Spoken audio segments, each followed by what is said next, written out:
Hello friends, government job genuine notification channel पर आपका स्वागत है। फ्रेंड्स, आज हम इस वीडियो में जानेंगे how to become IAS officer. IAS officer आप कैसे बन सकते हैं, इसके बारे में आज हम इस वीडियो में जानेंगे। सबसे पहले देख लेते हैं किस किस पॉइंट पर मैं आपको इस वीडियो में क्लियर करने वाली हूँ। सबसे पहले हम देखेंगे आईएएस होता कौन है। इसके बाद आईएएस ऑफिसर बनने के लिए आपके पास क्या एलिजिबिलिटी होनी चाहिए, क्वालिफिकेशन क्या होनी चाहिए, आपकी एज लिमिट क्या है, कैटेगरीज वाइज या अटेम्प्ट्स कितने हैं, कैटेगरीज वाइज आपको कितने अटेम्प्ट्स मिलते हैं, आप कितने बार इसका एग्ज़ाम दे सकते हैं, कौन सा एग्ज़ाम आपको देना होगा अगर आप आईएएस ऑफिसर बनना चाहते हैं, इसके लिए सिलेक्शन प्रोसीजर क्या है और आफ्टर 12th आपको क्या करना चाहिए अगर आप आईएएस ऑफिसर बनना चाहते हैं। ये सारे पॉइंट्स हैं जिस पर मैं आपको इस वीडियो में एक्सप्लेन करूंगी। वीडियो को एंड तक जरूर देखिएगा। वीडियो स्टार्ट करने से पहले अगर आप चैनल पर फर्स्ट टाइम विजिट कर रहे हैं तो चैनल को सब्सक्राइब कर लीजिएगा और बेल आइकन को प्रेस कर लीजिएगा ताकि नोटिफिकेशन आपको टाइम से मिल सकेगा जब भी मैं कोई न्यू वीडियो अपलोड करूंगी। चलिए अभी हम वीडियो स्टार्ट करते हैं। सबसे पहले हम जानेंगे आईएएस होता कौन है। आईएएस का फुल फॉर्म होता है इंडियन एडमिनिस्ट्रेटिव सर्विस, हिंदी में हम कहेंगे भारतीय प्रशासनिक सेवा।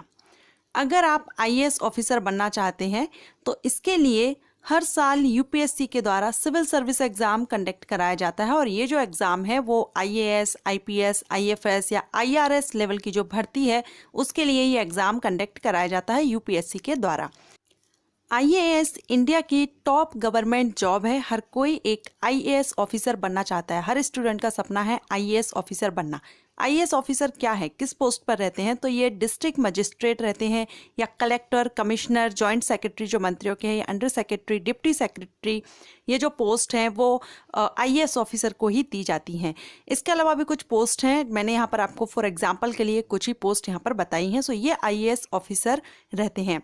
अब हम जानते हैं आईएएस ऑफिसर बनने के लिए एलिजिबिलिटी क्या होनी चाहिए। अगर आप आईएएस ऑफिसर बनना चाहते हैं तो इसके लिए आपका भारतीय नागरिक होना जरूरी है। आईएएस एंड आईपीएस ऑफिसर बनने के लिए आपका इंडियन सिटीजन होना जरूरी है। साथ ही आपकी क्वालिफिकेशन अगर देखें तो क्वालिफिकेशन में आपका ग्रेजुएशन जरूरी है। ये जो पोस्ट रहती हैं, ये जो भर्तियां की जाती हैं आईएएस, आईपीएस, आईएफएस, आईआरएस, इस लेवल की जो भर्तियां हैं इसमें आपका ग्रेजुएशन जरूरी है, क्योंकि ये जो एग्ज़ाम हैं, जो भर्ती हैं वो यूपीएससी के द्वारा किए जाते हैं और यूपीएससी के द्वारा जो exam civil service exam conduct कराया जाता है उसके लिए आपका मिनिमम क्वालिफिकेशन ग्रेजुएशन होना जरूरी है। तो अगर आप आईएएस ऑफिसर बनना चाहते हैं सबसे पहले आपका ग्रेजुएशन कर लेना चाहिए। ग्रेजुएशन आपका जरूरी है, तभी आप ये एग्ज़ाम दे सकेंगे। अब हम एज लिमिट अगर देखें तो कैटेगरीज वाइज यहाँ पर जनरल कैटेगरीज से अगर आप बिलोंग करते हैं तो आपका मिनिमम 21 एंड मैक्सिमम 32 साल है। 21 से 32 साल तक आप इसके एग्ज़ाम दे सकते हैं। ओबीसी कैटेगरीज के लिए यहाँ पर 21 से 35 साल है एंड एससी एसटी कैटेगरीज से अगर आप बिलोंग करते हैं तो आप 21 से 37 साल तक एग्ज़ाम दे सकते हैं। ये यहाँ पर कैटेगरीज वाइज एज लिमिट है। अब हम जानेंगे आपको कौन सा एग्ज़ाम देना होता है। तो मैं पहले भी आपको बता चुकी हूँ वीडियो में, यूपीएससी के द्वारा, यूनियन पब्लिक सर्विस कमीशन के द्वारा सिविल सर्विस एग्जाम कंडक्ट कराया जाता है। अगर आप आईएएस ऑफिसर बनना चाहते हैं तो आपको ये एग्ज़ाम देना होगा।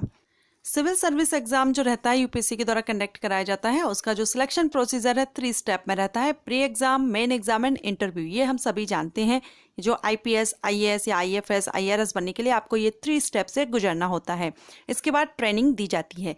यहाँ पर अगर हम प्री एग्जाम में देखें तो प्री एग्जाम में 2 पेपर होते हैं, जिसमें आपका एक जनरल स्टडी का रहेगा और एक रहेगा आपका सीसेट। सीसेट आपका क्वालिफाइंग रहता है जिसमें 80 क्वेश्चन आते हैं।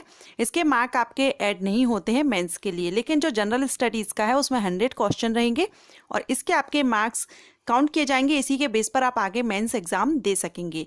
अब हम देखते हैं मेंस एग्जाम में टोटल 9 पेपर होते हैं और टोटल 9 पेपर में से 2 जो पेपर रहते हैं वो लैंग्वेज के पेपर रहते हैं, लैंग्वेजेस के रहते हैं, जिसमें आप एक इंग्लिश का रहता है और एक आपकी जो लोकल लैंग्वेज है उसका रहता है।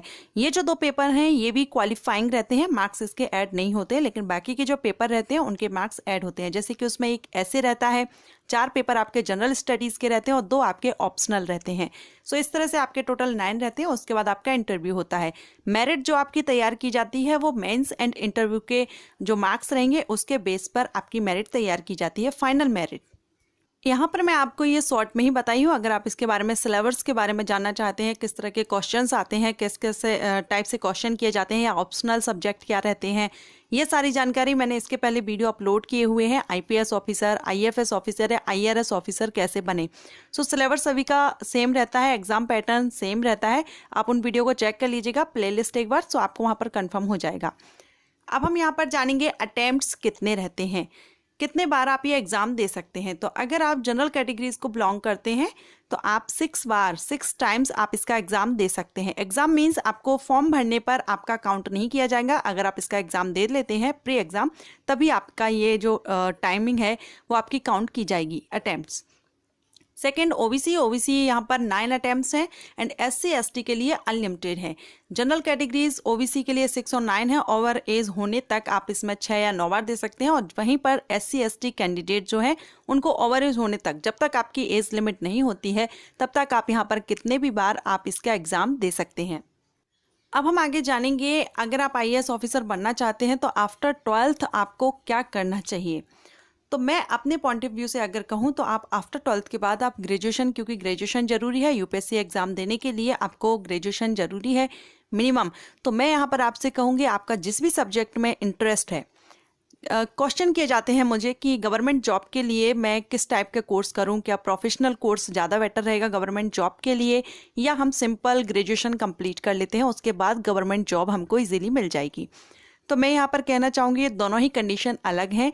अगर आप प्रोफेशनल कोर्स करते हैं तो वो आप एक लाइन अलग हो जाती है, आप उसी फील्ड में आगे जाना चाहेंगे। लेकिन अगर आप कंपटीशन एग्ज़ाम फाइट करना चाहते हैं, कंपटीशन एग्ज़ाम जैसे कि बैंक में अगर आप जाना चाहते हैं, रेलवे में जाना चाहते हैं, या ये जो यूपीएससी के द्वारा जिसके बारे में मैं आपको बता रही हूँ, आईएएस ऑफिसर या आईपीएस ऑफिसर, आईआरएस या आईएफएस बनना चाहते हैं, इसके लिए आपका सिर्फ और सिर्फ ग्रेजुएशन होना ज़रूरी होता है। आप किसी भी स्ट्रीम से, किसी भी सब्जेक्ट से आपने ग्रेजुएशन कंप्लीट कर लिया है, कितनी भी परसेंट हो, बस आपका ग्रेजुएशन कंप्लीट होना चाहिए तो आप ये एग्ज़ाम दे सकते हैं। तो अगर आप कंपटीशन एग्ज़ाम की तैयारी कर रहे हैं, आपका एम है कंपटीशन एग्ज़ाम देना, आप कंपटीशन एग्ज़ाम फाइट करना चाहते हैं, तो आप अपना सिंपल ग्रेजुएशन कर लीजिए, बीए, बीएससी या बीकॉम, जिसमें भी आपका इंटरेस्ट है आप वो कोर्स चूज़ कर लीजिए। क्योंकि हो गया क्या, जिसमें भी आपका इंटरेस्ट है, जैसा कि मैंने बताया, इसका जो सिलेक्शन प्रोसीजर है, पैटर्न है, उसमें 2 पेपर रहते हैं ऑप्शनल। सो उसमें आपके ऑप्शनल पेपर रहेंगे, जिसमें भी आपका इंटरेस्ट है आप उसको चूज कर सकते हैं। तो आप 10th से 9th से ही आप उस सब्जेक्ट में जिसमें भी आपका इंटरेस्ट है, आप 11th 12th करने के बाद आप अपना ग्रेजुएशन उस सब्जेक्ट से कंप्लीट कर लीजिए। सिंपल रहेगा, आपको इजी रहेगा। इसके साथ ही आप अपनी कॉम्पिटिशन की भी तैयारी कर सकते हैं। अगर कोचिंग लेना चाहते हैं आप इसकी कोचिंग भी ले सकते हैं। कोचिंग आप अगर जैसे ज़्यादा खर्चा नहीं करना चाहते हैं तो मेरा ये सजेशन रहेगा, आप 1 साल की कोचिंग ले लीजिए। कोचिंग लेने के साथ आपके नोट्स कंप्लीट हो जाते हैं। उसके साथ ही इसका जो मेन टॉपिक रहता है, मेन सब्जेक्ट जो रहता है, फोकस जिस पर किया जाता है वो है करंट अफेयर्स। करंट अफेयर्स से इसमें क्वेश्चन किए जाते हैं। तो करंट अफेयर्स के लिए आप न्यूज़ चैनल देखिए, न्यूज़पेपर पढ़िए, नोट्स आपके पास रहेंगे, उसको स्टडी करते रहिए। कुछ मैगजीन्स आती हैं, न्यूज़पेपर्स हैं, उसके साथ आप अपना करंट अफेयर्स को स्ट्रॉन्ग कीजिए। आप इसके लिए कोचिंग ले सकते हैं और कोचिंग आप अपने ग्रेजुएशन के साथ कर सकते हैं। अगर आप कोई प्रोफेशनल कोर्स चूज करते हैं तो उसमें आपका सिंपल जो ग्रेजुएशन कोर्स रहते हैं उसके कंपैरिजन में आपको ज़्यादा हार्डवर्क रहता है, ज़्यादा टाइमिंग देनी पड़ती है। कई स्टूडेंट हैं, उनको लगता है कि साइंस सब्जेक्ट में इंटरेस्ट होते हुए भी अगर वो सोचते हैं कि आर्ट ले लें या कॉमर्स कर लें जिसमें प्रैक्टिकल वर्क नहीं रहता है तो हमको इजी पड़ेगा। लेकिन ये फिर भी मैं आपसे कहूँगी, आपका जिसमें भी इंटरेस्ट है, साइंस में है तो आप साइंस लीजिए, क्योंकि इसमें ऑप्शनल पेपर रहते हैं जिसमें आपको चूज़ करना होता है। तो जिसमें आपका इंटरेस्ट रहेगा आपको उसमें अच्छी नॉलेज रहती है, आपको ईजी पड़ता है वो सब्जेक्ट। सो आफ्टर 12th आप अपना सिंपल ग्रेजुएशन कीजिए, जिसमें आपका खर्चा कम रहता है, आपको टाइमिंग भी मिलता है और आप अपनी कंपटीशन की भी तैयारी ग्रेजुएशन के साथ में कर सकते हैं। इनफैक्ट आप ग्रेजुएशन के फाइनल ईयर में हैं तब भी आप इसका एग्ज़ाम दे सकते हैं। सो फ्रेंड्स, ये थी जानकारी आईएएस ऑफिसर बनने के बारे में। आप किस तरह से आईएएस ऑफिसर बन सकते हैं, आफ्टर 12th आपको क्या करना होगा, कौन से सब्जेक्ट चूज करने हैं, पूरी प्रोसेस क्या रहेगी, सारी जानकारी मैंने आपको इस वीडियो में दी। आशा करती हूँ आपको ये वीडियो पसंद आया हो। अगर हेल्पफुल रहा है तो वीडियो को लाइक कर लीजिएगा, चैनल को सब्सक्राइब करके बेल आइकन को प्रेस कर लीजिएगा ताकि नोटिफिकेशन टाइम से मिल सकेगा। Thank you.